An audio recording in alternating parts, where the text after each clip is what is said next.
Good morning everyone. Good morning.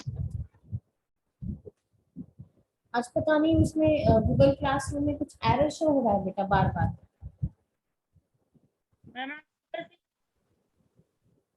Voice आ रही है बेटा मेरी आपको? Yes ma'am. हाँ, तो बार बार मैं कर रही हूँ ना, वो बच्चे ठीक कह रही थी 20 सेकंड के बाद ही वो अपने आप ही एरर शो दिखा देते हैं। तो आज हम क्लास को जूम पे ही लेंगे, ठीक है? बाकी सब सब्जेक्ट्स में भी ऐसे ही हो रहा है क्या? Okay ma'am. बाकी सबकी भी ऐसे ही हो रही है? यस मैम, केमिस्ट्री की भी ऐसी। अच्छा, तो मे भी हो सकता है कुछ सर्वर में ही प्रॉब्लम हो फिर गूगल मीट वाले में। ठीक है, कल की ठीक है थी क्लास अपनी क्लासरूम वाली? Yes ma'am. साउंड क्वालिटी किस में ज्यादा बेटर लगती है आपको, जूम पे या फिर इसमें गूगल क्लासरूम में? गूगल क्लासरूम में मैम। तो वहाँ साउंड की क्वालिटी बेटर लगती है आपको? अच्छा, यस। कोई नहीं बेटा, आज तो इसमें चलो एरर आ रहा है, आज हम जूम पे ही ले लेते हैं। फिर मंडे से हम फिर उसके बाद दोबारा से एक बार ट्राई करेंगे गूगल क्लासरूम पे ही। ठीक है? कितने बच्चों का प्रैक्टिकल है आज? Okay ma'am.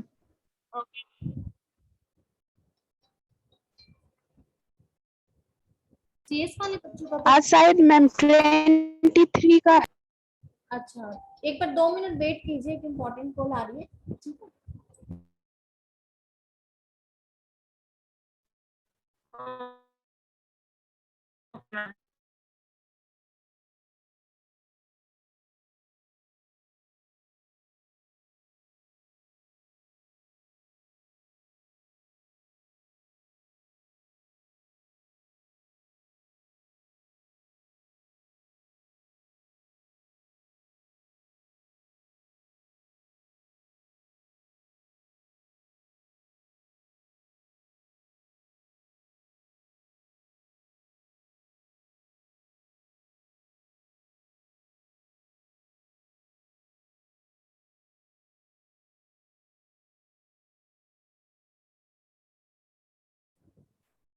हाँ बेटा, तो हम बात कर रहे थे आज सीएस वालों का है क्या प्रैक्टिकल फिर केमिस्ट्री में?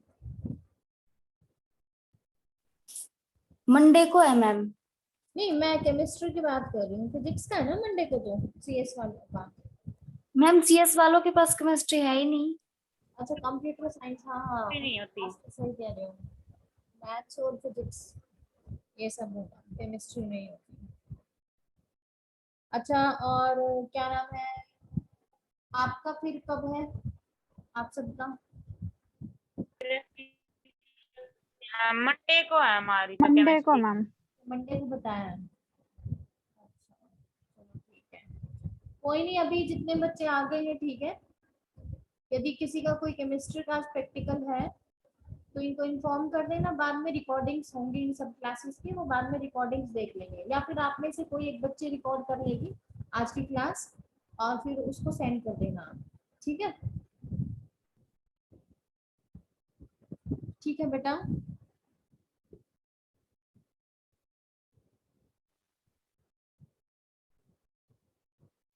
ऑडिबल है क्या सबको मेरी वॉइस?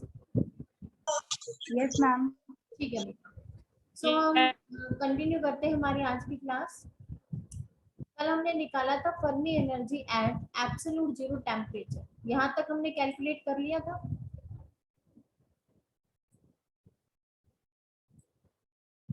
बोलिए बेटा। Yes ma'am. हाँ, और वो हमने वैल्यू निकाली थी ये वाली। क्या सबको इसमें कोई डाउट है या फिर क्लियर है?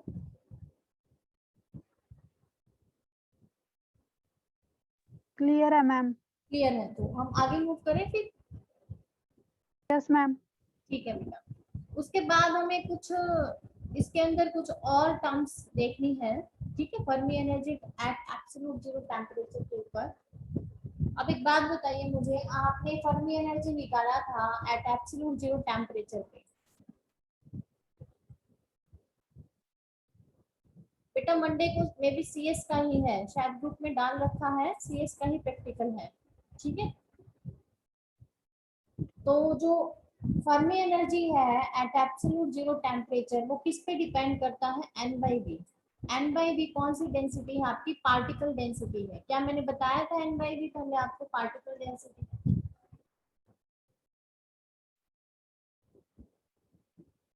बोलिए।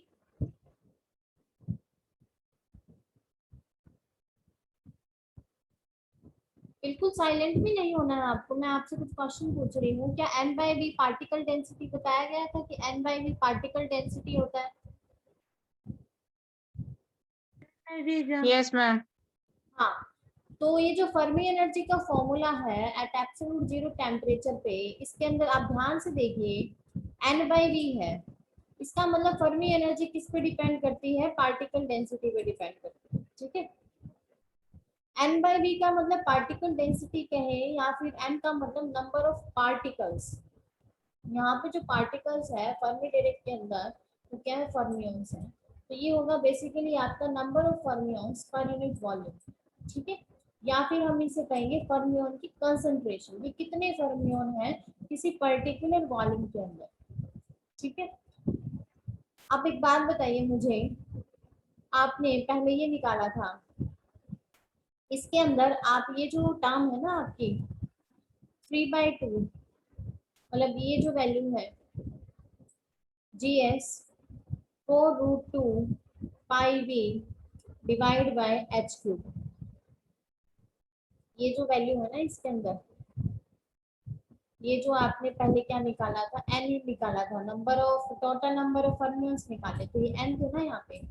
तो इस फॉर्मूले के अंदर ध्यान से देखिए GS, ठीक है, पाई और V और डिवाइड बाय h3, और 8√2 की जगह 4√2, इसको मैं लिख देती हूँ 4 और एक 2 और आएगा यहाँ पे मल्टीप्लाई में, ठीक है। तो ये जो जो मैंने आपको सर्कल करके दिखाए हैं, ये इसकी वैल्यू आप क्या करोगे, पुट करोगे, ठीक है। इसकी वैल्यू यहाँ से कितनी निकल के आती है, क्या मुझे बता सकते हैं? 3 उधर चला जाएगा, multiply by n divide by क्या आएगा 2, ठीक है। और m की पावर 3/2 भी लेंगे हम साथ में, और क्या आएगा बेटा यहाँ पे, divide by UF at zero temperature की पावर 3/2। बोलिए, क्या ये वैल्यू नहीं होगी जो मैंने आपको ग्रीन पेन से सर्कल करके दिखाया, क्या उसकी ये वाली वैल्यू नहीं होगी यहाँ से? बताइए। Yes ma'am. क्या बेटा, होगी या नहीं होगी? हो गया, होगी मैम। ठीक है, सबको समझ में आ गया कैसे लिखा है मैंने? Yes ma'am. आपकी इक्वेशन क्या बन जाएगी, ध्यान से देखिए, इसको हम n बोले या NUDU बोले या DNU बोले, एक ही बात होगी। तो इस क्वांटिटी की जगह जो ग्रीन पेन से आपको हाईलाइट करके दिखा रखा है, उसकी जगह तो ये वाली वैल्यू आ जाएगी। वो क्या है, 3/2 n डिवाइड बाई 2, मतलब 3/2 बोल दो इंटू में n, और ये जो UF0 की पावर 3/2 डिवाइड में है, ऊपर जाके माइनस में हो जाएगी -3/2, ठीक है बेटा। और क्या आएगा इसके साथ, और क्या क्या टर्म्स आएंगे यहाँ पे, बता सकते हो आप? देखो ये फॉर्मूला था ना, आप इसमें रखोगे ना, इसके अंदर रखोगे बेसिकली आप, ठीक है। बोलिए। Yes ma'am. या फिर इसके अंदर नहीं कहो तो आप एक चीज देखें, यहाँ पे आपने यहाँ से किसकी वैल्यू निकाली, इस क्वांटिटी की वैल्यू निकाली। मैं आपको शो कर देती हूँ इक्वेशन, ये वाली इसमें रखोगी आप, इसकी जगह तो आपने वो वाली लिखनी है फर्मी एनर्जी से। देखो ये जो मैंने किया है इसको सर्कल, इसकी जगह क्या आ जाएगा, इसकी जगह तो ये आ जाएगा, ये 3/2 into n divide by UF0 की पावर 3/2, और क्या बचेगा साथ में, u की power 1/2 into d u divide by e की power u minus u f 0/kt plus 1। देखो क्या यही लिखा है मल्टीप्लाई में बाकी सब।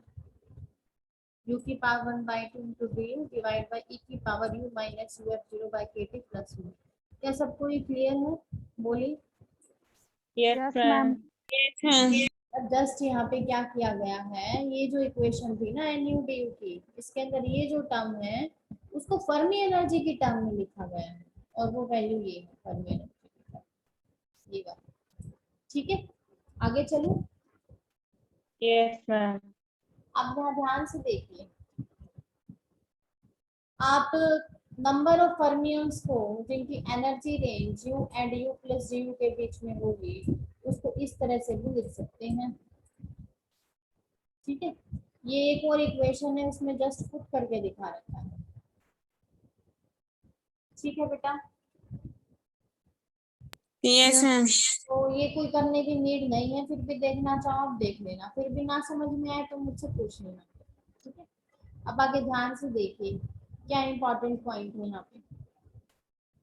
वो पार्टिकल्स जिनकी स्पिन हाफ होगी, कौन कौन से पार्टिकल्स होंगे ऐसे? Electron, proton. अच्छा मुझे एक बात बताइए, मेरा यहाँ पे क्वेश्चन है आप लोगों से, इलेक्ट्रॉन प्रोटॉन जो है पार्टिकल्स, क्या फर्मी डायरेक्ट के अंदर आते हैं, वो साइंस स्ट्रीम के अंदर आते हैं?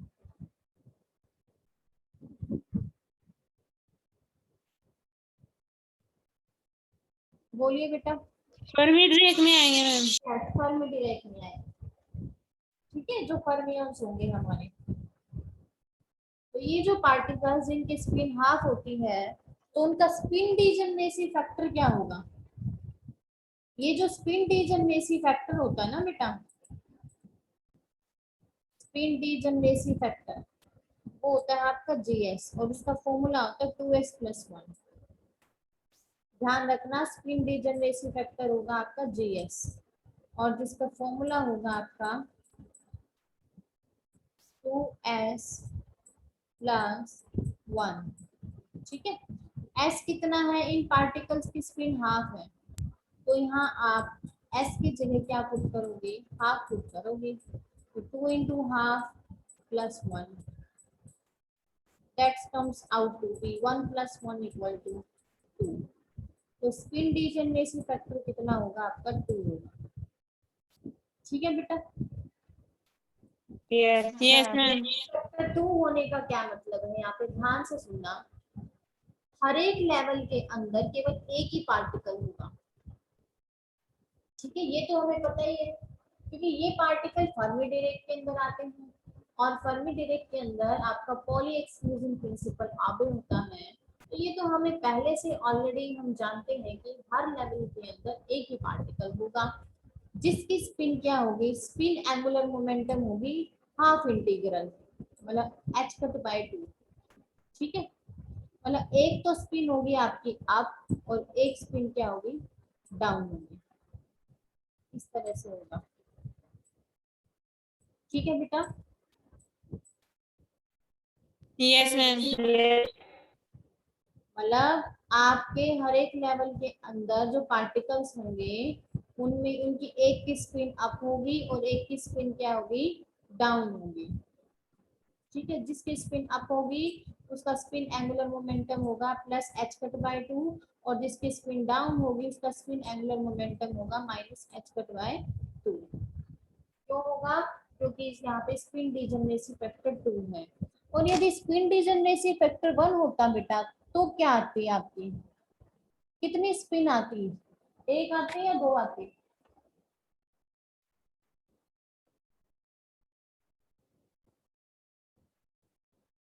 जीरो आती मैम। बेटा एक ही आती, आइदर अप और डाउन। ठीक है,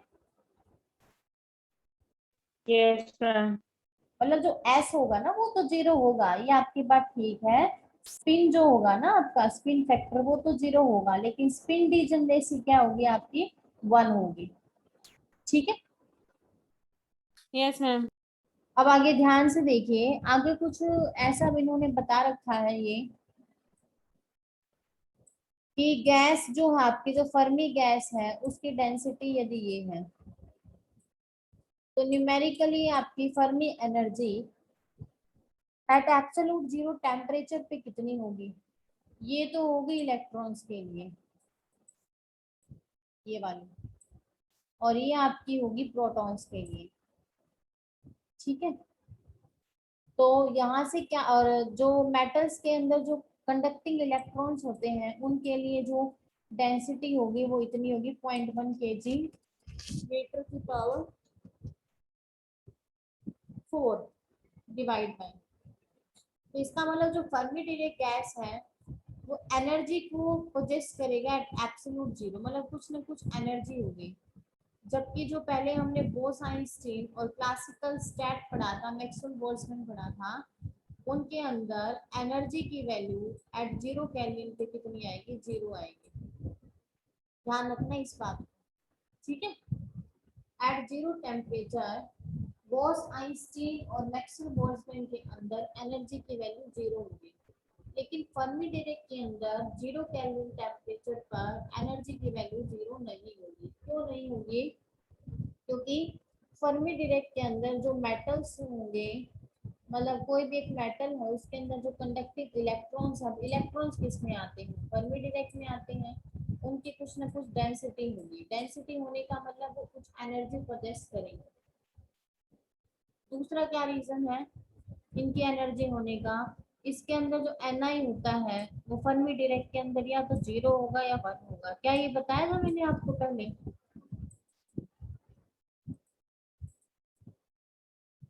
बोलिए बेटा। Yes, ma'am. Yes ma'am. तो नंबर ऑफ पार्टिकल्स होंगे या फर्मियर्स होंगे फर्मी डिराक के अंदर, या तो जीरो होंगे या वन होंगे। अच्छा, जीरो या वन क्यों होंगे फर्मी डिराक के अंदर Ni?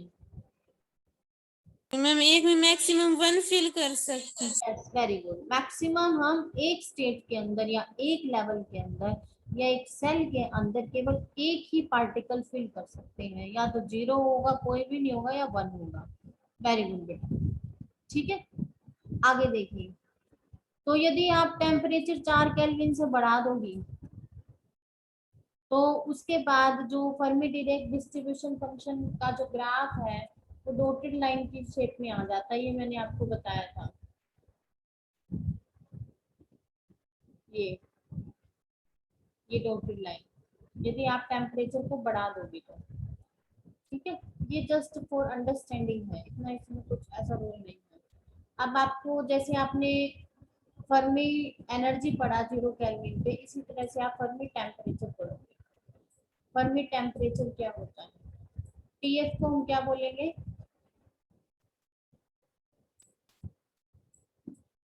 टीएफ कौन सा टेम्परेचर है बेटा? Fermi temperature ma'am. तो फर्मी टेम्परेचर क्या होगा आपका? यूएफ जीरो बाई के। ध्यान रखना, फर्मी एनर्जी को आप सॉरी के से डिवाइड करोगे तो आपका फर्मी टेम्परेचर आ जाएगा। अब यूएफ जीरो बोलो या यूएफ बोलो, उसकी वैल्यू आपने पहले निकाली थी। देखो ये निकाली, कल ही निकाली थी। H square by 2n 3n divide by 4 by capital V GS इसकी होल द पावर 2/3 और डिवाइड बाई क्या और आ जाएगा? के और आ जाएगा। देखो क्या यही लिखा है? देखो चेक करो, के और आ जाएगा, तो यही लिखा है।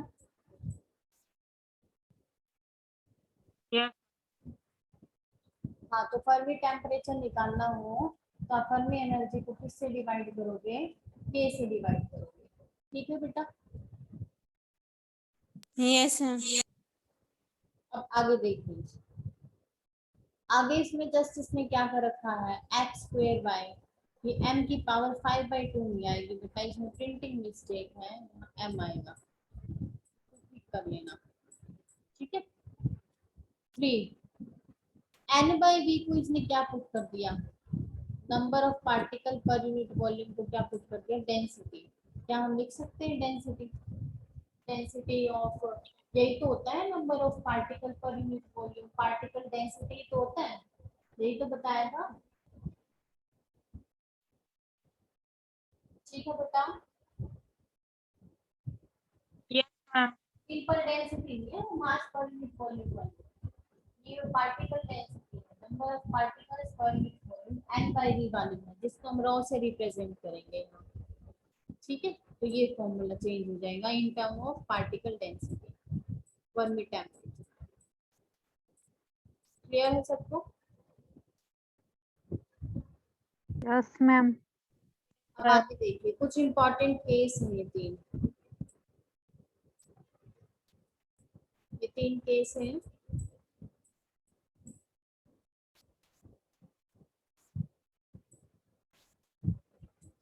फर्स्ट केस क्या है आपका, जब आपका टेम्परेचर फर्मी टेम्परेचर से कम होगा। पहले क्या कंडीशन देख रहे हो आप, जब आपका टेम्परेचर फर्मी टेम्परेचर से कम होगा। अब ध्यान से देखना, मैं दोनों तरफ के से मल्टीप्लाई कर रही हूँ। इसका मतलब के T less than very less than के टी एफ। क्या ये ठीक है? ठीक लिखा है। Yes, ma'am. और यहाँ ध्यान से देखिए, इसको के को उधर ले जाइए, तो यहाँ से आपको एक कंक्लूजन निकलता है आपका के टी एफ किसके इक्वल होता है, यू एफ जीरो के। ठीक है, याद रहेगा सबको? लेके जाओगे तो के टी एफ किसके इक्वल होगा, यू एफ जीरो के। तो यहाँ पे के टी एफ को क्या लिख देंगे, यू एफ जीरो। तो यहाँ से आपका बन जाएगा के T very less than U F zero. क्या मैं लिख सकती हूँ इसको, बताइए? Yes ma'am. लिखा है, या तो ये बोले temperature less than Fermi temperature, या ये बोले के T very less than U F zero, एक ही बात है। ठीक है,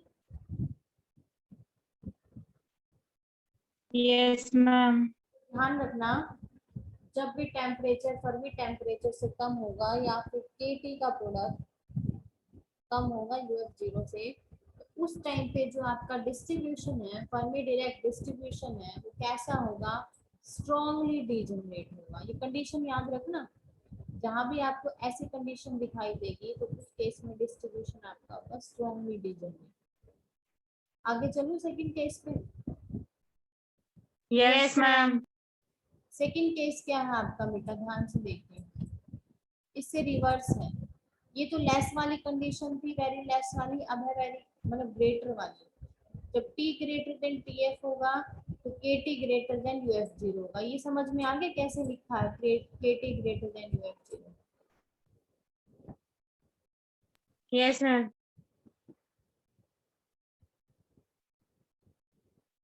ठीक है बेटा, तो उस टाइम पे जो आपका डिस्ट्रीब्यूशन होगा वो डीजनरेट तो होगा लेकिन स्लाइटली और वीकली होगा। कंडीशंस याद रखना, आपको पता होनी चाहिए। जैसे कोई आपसे कंडीशन बताए तो उसको देखते ही आप डायरेक्ट उसको डीजनरेट से बता दो डिस्ट्रीब्यूशन की स्ट्रॉन्गली डीजनरेट है या फिर वीकली है। ठीक है, इस तरह से, या फिर जो आपका डीजनरेसी है वो नॉन डीजनरेट है। ठीक है, अब एक और केस है, जब टेम्परेचर ग्रेटर देन किससे होगा, very very greater than T F Fermi temperature. ये ठीक कर लेना इसको भी, हाँ टी एफ आएगा, एफ एफ नहीं आएगा। ठीक है, ये तो था temperature greater than Fermi temperature. और तीसरा केस है temperature very large than Fermi temperature, Fermi temperature से बहुत ज्यादा। तो उस केस में के टी भी वेरी लार्ज होगा यू एफ जीरो से। तो आपके पास जो लिमिट्स आएंगी वो क्लासिकल लिमिट आ जाएंगी, ना कि क्वांटम लिमिट। और जैसे ही क्लासिकल लिमिट की बात आएगी वहां पे जो डिस्ट्रीब्यूशन होगा आपका नॉन डिजनरेट। ठीक है, मतलब मैक्सवेल बोल्ट्जमैन वाला है। ठीक है बेटा, यस मैम। तो ध्यान देंगे सबको, कंडीशन से देखते ही बता दो कि डीजनरेसी कैसी होगी, स्ट्रॉन्गली होगी, वीकली होगी, या फिर नॉन डीजनरेट केस होगा। Yes ma'am. ठीक है, आगे चलो फिर, ये आप खुद पढ़ के देख लेना, फिर भी कोई डाउट आए तो पूछ लेना। चलिए आगे बेटा, यस मैम। बस ये चीज ध्यान में रखना है यहाँ पे एक और, जो अल्फा होता है ना वो नेगेटिव होगा स्ट्रॉन्गली डीजनरेट सिस्टम के अंदर, इसके अंदर। इस कंडीशन के अंदर अल्फा नेगेटिव होगा, और अल्फा पॉजिटिव होगा नॉन डिजनरेट या फिर स्लाइटली और वीकली डिजनरेट। इन दोनों केस के अंदर तो आपका जो अल्फा है वो कैसा होगा, पॉजिटिव होगा। और ये जो ऊपर वाला केस है इसके अंदर आपका अल्फा क्या होगा, नेगेटिव होगा। ठीक है बेटा। Yes ma'am. हम्म,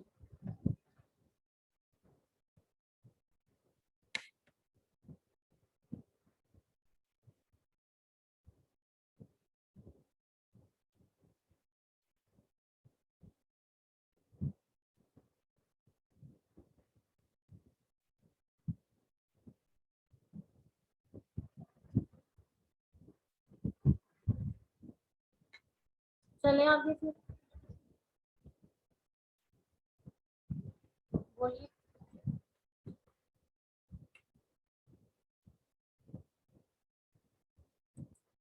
चलो बेटा आगे। यस नेक्स्ट टॉपिक देखिए आपका क्या है, डेफिनेशन ऑफ फर्मी एनर्जी। अब तक मैंने आपको फर्मी एनर्जी तो बता दिया कि ये फर्मी एनर्जी का सिंबल होता है, ठीक है। और ये भी बता दिया फर्मी एनर्जी क्या होती है। क्या होती है फर्मी एनर्जी,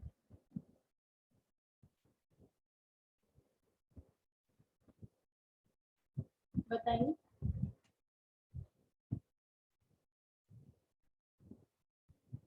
बोलिए बेटा, फर्मी एनर्जी क्या होती है।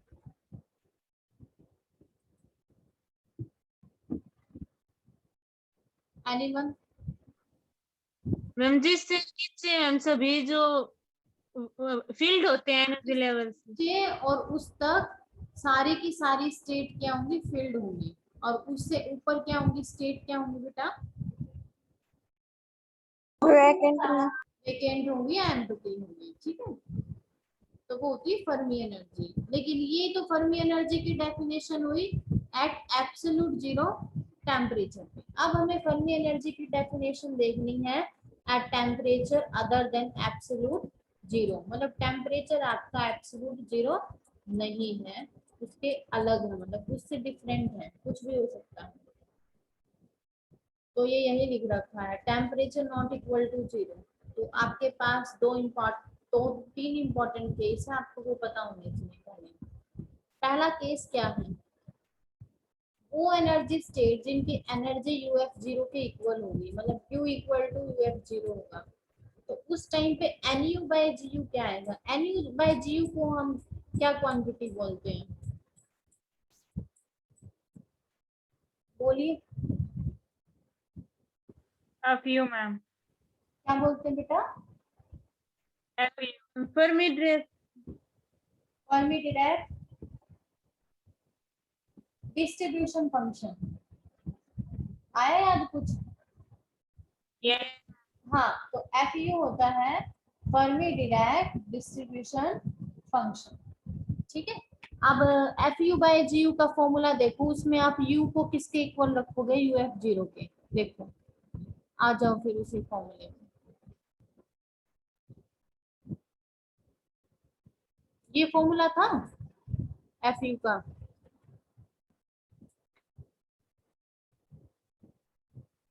बोलिए बेटा।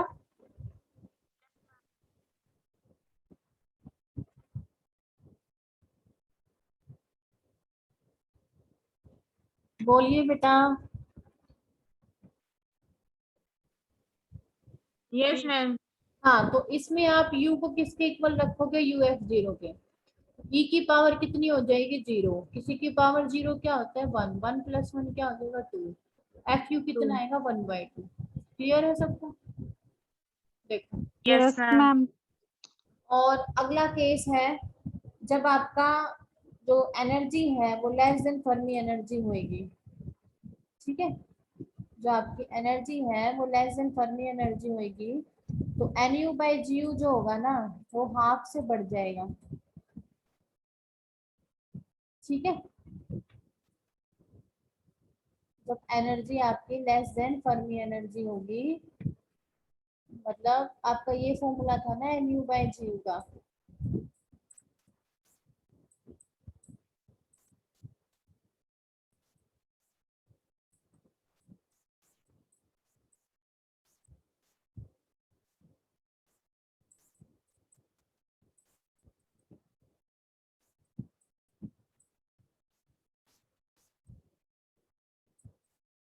+1 ये फॉर्मूला था nu by GU का, बोलो। ये हाँ, तो यदि आपका u ना uf 0 से कम हुआ, तो कम हुआ तो ये ओवरऑल क्या आएगी, नेगेटिव क्वांटिटी नहीं आएगी, आएगी ना। ठीक है। अरे बेटा ये इससे कम है तो e की पावर नेगेटिव में नहीं आएगी, आएगी। देखो बेस्ट एग्जांपल ये है, u आपका uf 0 से कम है तो आप u को 0 ले लीजिए, ले लिया आपने u को 0।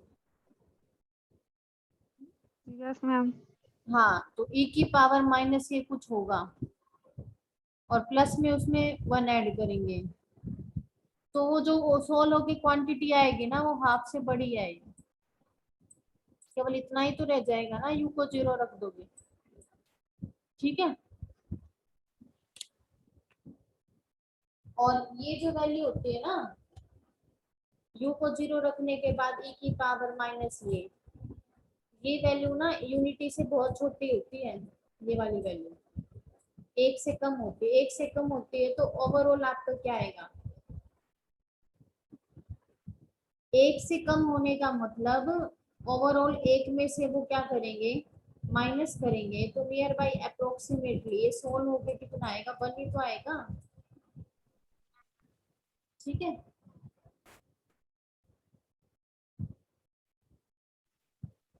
बोलिए बेटा। Yes ma'am. हाँ, तो इस केस में इसको 1 को अप्रोच करेगा।